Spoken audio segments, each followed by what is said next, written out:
What's up, John? It's your boy Mike. I'm just here getting ready for conventions.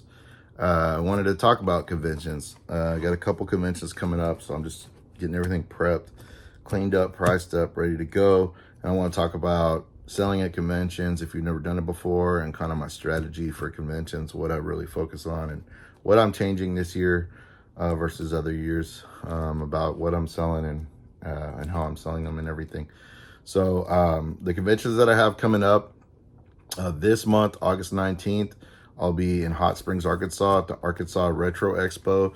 It's a convention, a one-day convention at the Hotel Hot Springs in Arkansas, put on by our buddy Arkansas Picker. There'll be some other YouTubers there: Retro Wolf, 88, Adventure Coats, Pac-Man Case, bunch of other kind of YouTuber, little, smaller YouTubers and people from Arkansas area. I will be there selling. So looking forward to that convention, August 19th. Then the next month, September 16th and 17th, is Retropalooza 10. It's the 10-year anniversary of Retropalooza. Really excited about that in Arlington, Texas. That's going to be a big convention, probably my biggest one of the fall. Looking forward to that. And then the last one of the year, I won't be selling at, but I will be attending, is a Really Rad Weekend, which is in Fort Walton Beach, Florida, November 11th and 12th. We went there last year. It was my favorite convention of the whole year. It's very small, intimate, close-knit. You get time with everybody, as much time as you want to talk and hang out, have a good time. Then go to the arcade, go to Rad Bar and play at the arcade. Go to the convention. The tournaments were really good, really competitive. And that's my favorite convention of the year. And I'm just going as a guest to chill at the beach by the pool, have a good time, and probably buy some video games. I more use that trip for sourcing or finding stuff that I'm looking for that's rare. So those are the conventions that I have coming up. So a little bit about how I prep for conventions. So I'm getting everything like kind of boxed up for my table. I used to do totes and stuff like that, but I'm doing the cardboard boxes this year. So I found these boxes at a place called Half Price Boxes. It's the 16 by 10 by 10, okay? And this size is the perfect size. If you cut the box in half, you end up with the 16 by 10 by 5, by 5. And that's perfect for NES. So it does two rows of NES, and then disc-based games. It does really well for anything in a DVD size case.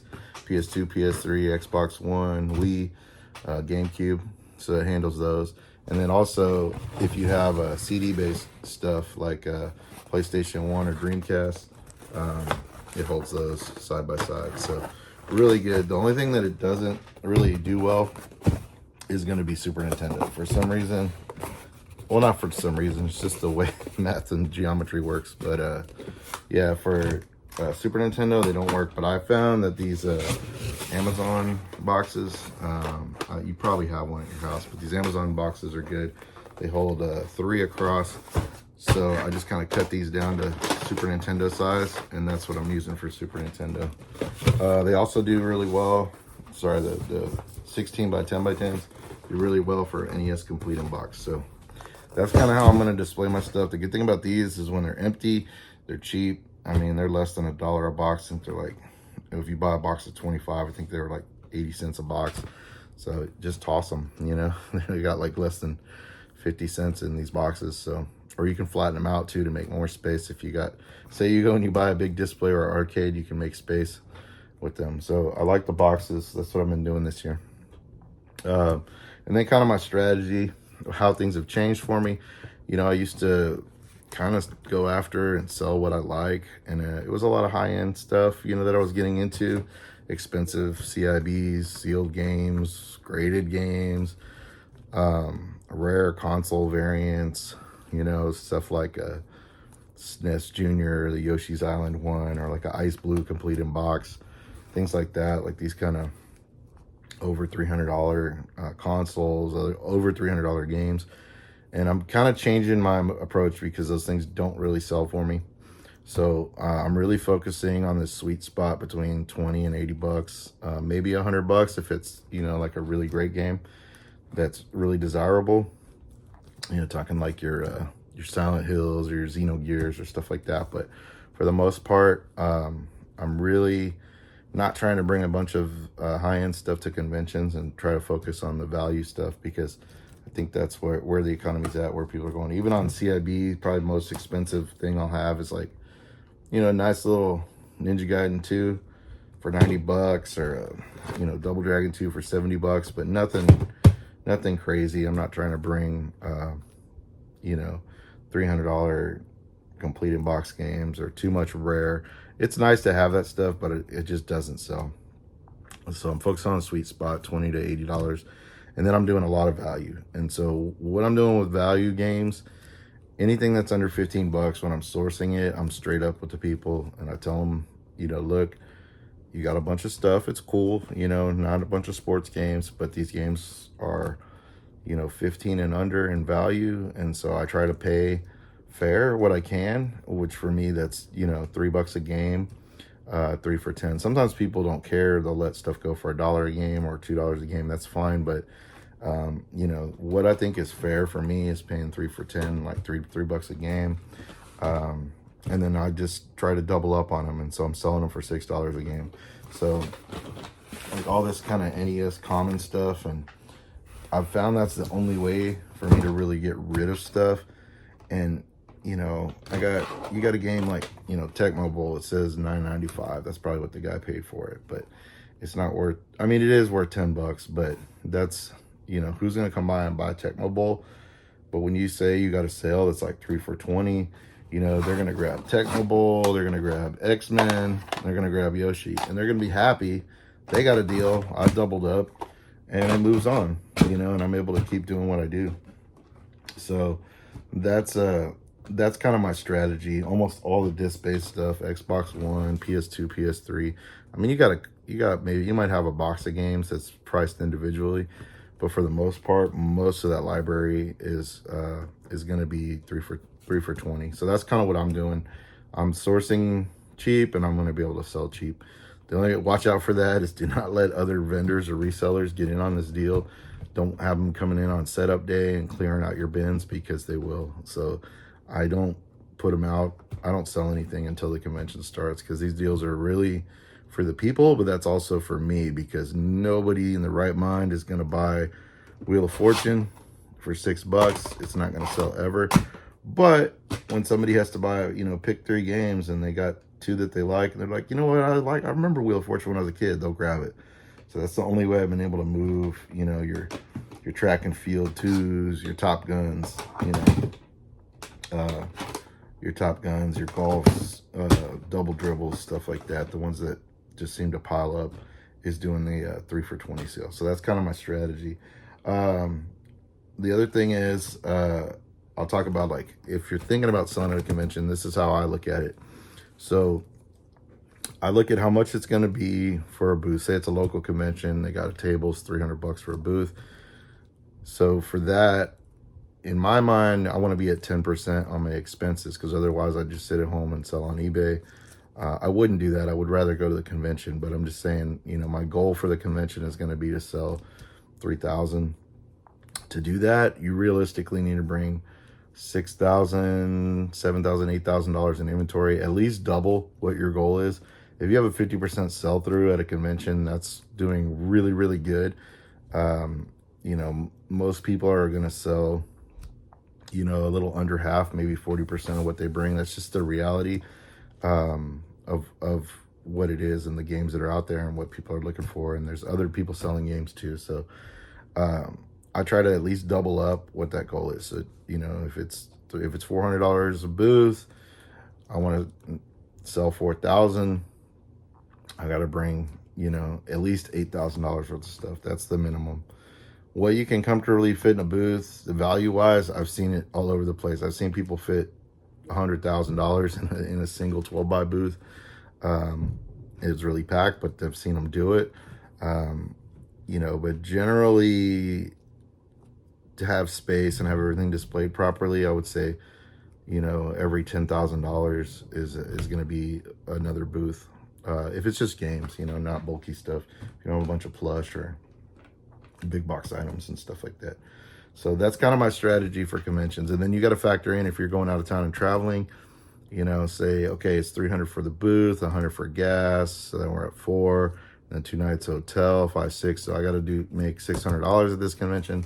So your goal is going to be to sell 6,000. So you realistically got to bring 12 to 15,000. That's just about the economics of how it works at a convention. Okay.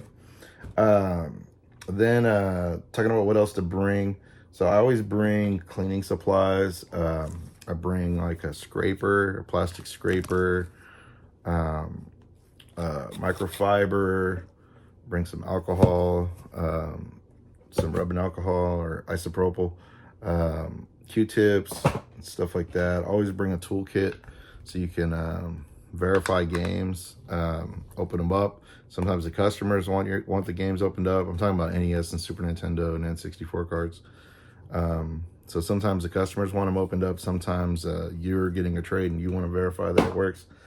And then I'll bring a price gun. You can get these. This is a MX 5500 EOS. I think they're like $20 on Amazon or something like that.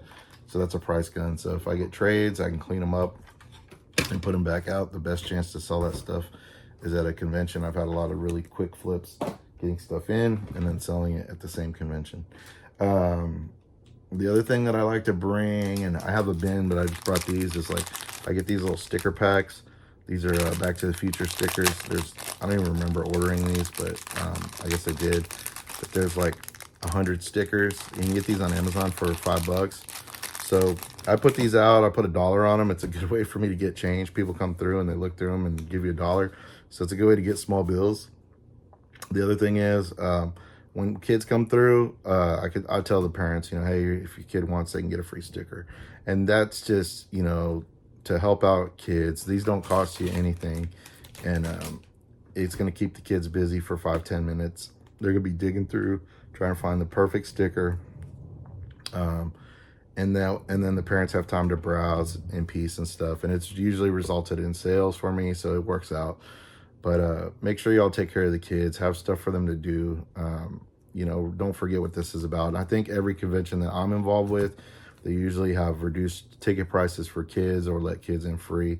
So be patient and be there for the kids, because that's honestly, you know, if we're doing this hobby and we're, you know, making a bad time for kids, we're doing something wrong. So just take care of the kids. That's my advice. The other thing I'll talk about is what not to bring. So I already said, like, I'm not bringing high-end $300, $400 pieces. That's just not what I've seen in the market lately. Don't bring a bunch of consoles. Don't bring 10 yellow NESs, you know, loose with third-party cables and all that. But people that go to game conventions, they've already got an NES. They've already got a Super Nintendo. They got a Genesis. They got a PS1, PS2, PS3, you know, your base models. Unless you have, like, limited edition consoles, rare consoles, don't bring them. The only thing that I've seen that, and I brought a lot of rare consoles and they usually don't sell. The only ones that do is, that do sell is like complete in-box Nintendos, Genesis, Model 1s, Model 2s, Super Nintendo, you know, control sets in box. Those usually sell, but it's a different kind of customer. So you'll have your hardcore gamer, is the majority of the people at conventions, but sometimes somebody will see it in a newspaper or on Facebook that there's a game convention. They'll come and they'll be like, oh, this is cool, and they want to get the system that they grew up with in the box, and then they're going to buy, like, you know, your common games. But for the most part, you know, people aren't coming to a convention to buy Mario. You know, that's just how it is. The people that are there already have that game probably 5 times over on 5 different systems. So just that's the kind of stuff that, you know, not to focus on. I'm not saying if it falls in your lap to not get it, because you can flip those games. They're popular for a reason. But for the most part, just you know, I tend not to focus on that stuff, on the basic stuff, and not bring a lot of consoles. You know, a box like this could probably fit an N64 or something with the cables and a controller, and then meanwhile you could also fill it with, you know, several $100s worth of PS2 games or PS1 games. So just if space is a constraint, That's what I go by. Also think about, are you going to have electric at your booth, and is it worth it? You know, electricity at these convention centers can be a lot. A lot of them might have like a union electrician that has to they literally just come and put an extension cord in, but they got to wire it in to the high voltage electricity, and it's not something you can do yourself, so you have to pay them to do it. And sometimes it could be $100, $200, $400 to get electrical for your booth. So think about that. Are you capable of running everything off of batteries? You know, bring a backup for your phone, a way to take payments. Always bring some cash box. You don't need to bring a ton, but just bring some change, and then have a way to take payments. You know, whether it's Zelle, Cash App, PayPal. Just have something for cashless payments. You don't have to have a card reader. It does help. But if you don't have one, it's okay. Like, people will figure it out, or they'll find an ATM. But as long as you have a way for them to accept electronic payments. Other than that, that's about it. I hope that, you know, if you're thinking about selling at a convention, just go ahead and do it. I was nervous my first time, and then over time it got more fun. So that's all the advice I have, really. And I look forward to seeing you guys. A reminder, August 19th, Arkansas Expo in Hot Springs, Arkansas. September 16th and 17th, I'll be at Retropalooza 10 in Arlington, Texas.